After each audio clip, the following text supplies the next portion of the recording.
This video is going to be a little discussion in reply to one that John Grimm posted over on the artist block about a month ago about graffiti and what it meant to be a graffiti purist. So the internet presents an interesting case for someone just starting graffiti. Much like myself, I had no prior mentors and no really need for a mentor because I felt there was plenty of information out there, and I just got involved, just started drawing, just started throwing myself at it.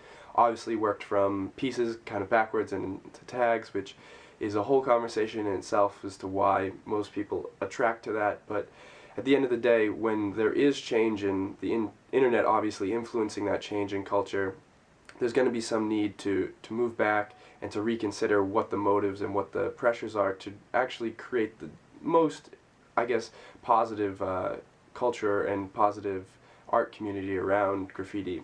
So traditionally, if you weren't racking your paint and you weren't bombing with that racked paint, you weren't a graffiti artist. And that's held true up until most recently, where a lot of people find that it's totally okay to consider yourself a graffiti artist if you post legally, post all on the internet and whatnot, which is an interesting dilemma because it's definitely against the grain of the original culture, but it's also somewhat involved in that it's a new form of the culture. So a purist would obviously say that that's not traditional graffiti, and that might not even be graffiti. It might be an entire just deviation of the art. So it's an interesting conversation to have for someone that did start online and did start without a mentor, obviously working against the grain and starting with pieces and working back to tags is super common for most people online. The discipline needed to start with a tag and not try and start running towards a piece is drastic, and I really haven't even seen that myself from anybody. But obviously that's also a flaw of the internet, is you only see what you're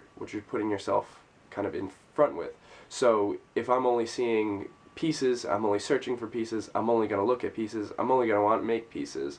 So to have the discipline when you're first starting something to say, hey, all I want to do is tags, well, that's great for you, but the 12 other people that say, well, pieces look cooler, I want to start there, it kind of creates an offset of where people are going and what people are searching for to try and learn.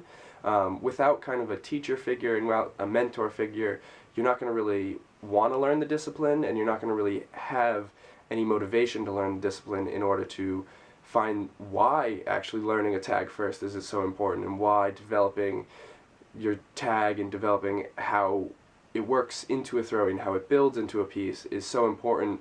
If you just are trying to throw your hand at drawing and drawing and drawing, it might work out for you, much like I've found success in just brute force and digging at it and trying to develop styles and whatnot. It does work, but it's a slower as well as a less kind of studious process of how to generate an effective piece and how each thing works with one another. So it's interesting to say that it really comes down to the teachers and what you want to pursue and what you want to express to the later generation or the one before you, because for the mentors that do exist from the purist kind of side of traditional graffiti, obviously they're going to be a filter for the information they've received. If from their mentors they got X, Y, and Z, they're going to teach X and Y, but if they think Z is totally out of the blue and doesn't need to be taught and it's a waste of time, well then they're not going to teach that, and they're going to pass on what's necessary to maintain the culture and to maintain the positives that they've found. So from the internet standpoint, without that kind of filter for yourself to show you, well, these things are needed and these things need to be considered, you're not going to take and you're not going to learn the proper mechanisms to, one, have a good means of producing your work, but also have a good means of articulating what kind of culture is also necessary in the greater scheme of things. So I think we have to look at the teacher roles right now. Granted, there are very few people online that are teaching in a formal setting for graffiti, and it's super hard to articulate, traditional forms of graffiti, such as telling people to go bombing. You can't really do that online because now you're enabling it, and the legality of both sides of that is, well, if I'm telling people to go rack their paint, they're going to start racking paint. Well, that's, on my moral conscience, not the best idea to be telling the open wide internet. So it creates a nice parallel that, well, traditional graffiti has existed, but I don't think it can ever exist in its same fashion with the internet. There are too many people getting involved in the means of independently, and there are too few people seeking out the proper information to develop their styles and to learn. So I believe more mentor figures have to employ the teaching side and teaching the morals of graffiti in the hopes that they can cultivate somewhat of the culture that remains around the ideals. I really believe that the idea of a pure graffiti culture is quite lost at this point. There's no way that some kid in Nebraska that picks up graffiti and is in the middle of nowhere is going to have the same ideas and the same culture as some kid that's in the middle of New York and is surrounded by a bunch of other artists. By no means are either person in the wrong by taking on graffiti, but cultivating and working on that culture is something that only select areas and only someone that can also have the influence in person with other writers can really have. In no way are either lesser. Obviously, more culture is a benefit. If you have a community based around something, it's going to be a stronger foundation for more people to get involved and more art to be made. But those that are also personally driven to produce their work, and if they find enough community and enough camaraderie around an internet-based community, by all means that they are totally allowed to continue doing it. I think the direction that we have to look at now is what the obviously younger generation and those just starting are having as information, having as influences to why they're getting into graffiti. So for anyone in a teaching role, it's important to share what you think is the best motivations and the best drives, because honestly, no one owns graffiti, no one can say, well, this is graffiti. They are taking influences from their priors to develop what they think the best idea of graffiti is.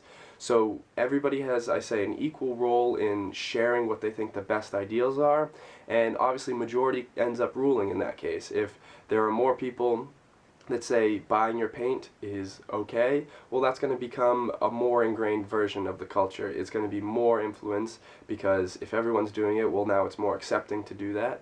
And that's just an interesting stance. With all this being said, there are obviously realms of this. Some people solely post stuff online and never do anything in real life. Others choose not to post anything online, and their art's all moderated by other people taking photos of it, and they're more towards the traditional form of graffiti.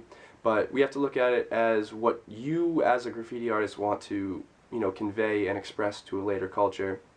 If posting online and not doing illegal work is what you think is the most healthy version of graffiti art, well, then you have the opportunity to share that with everybody.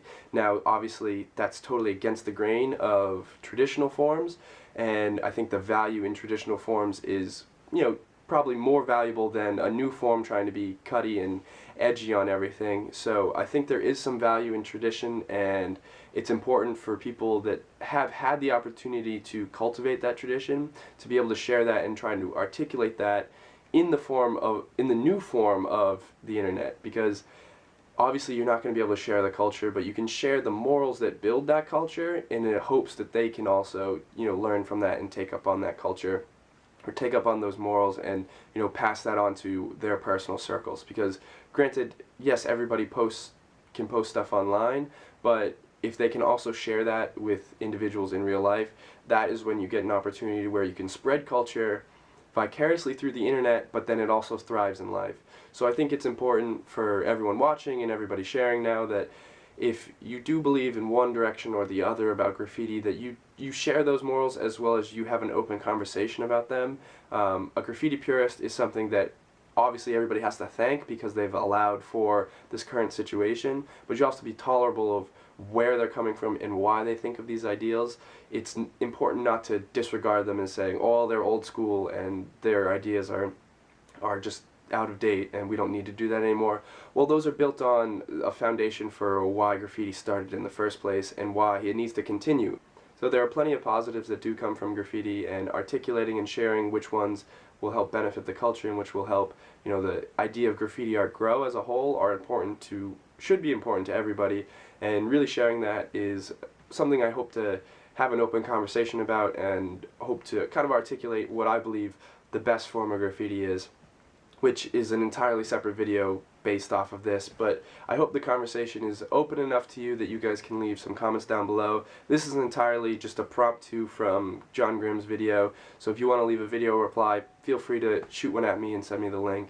I'd love to hear your opinions if the text in the comments is not as conducive of a medium to share that with. So that's really going to do it for me. I will leave John Grimm's video linked in the description as well as on screen right now, so you can go check that out and see what he feels like are the drivers of graffiti purists, as well as what the current situation kind of sits on. So thanks for checking out the video. Be sure to head over to John's channel and check his out, or check out one of my other videos here. That's going to do it for me, guys. Peace. Is at what point does holding on to the culture of something make you into a purist? Now before you take to the YouTube comment section, just hear me out, man. Hear me out. Somebody recently asked me about what I think about the future of graffiti.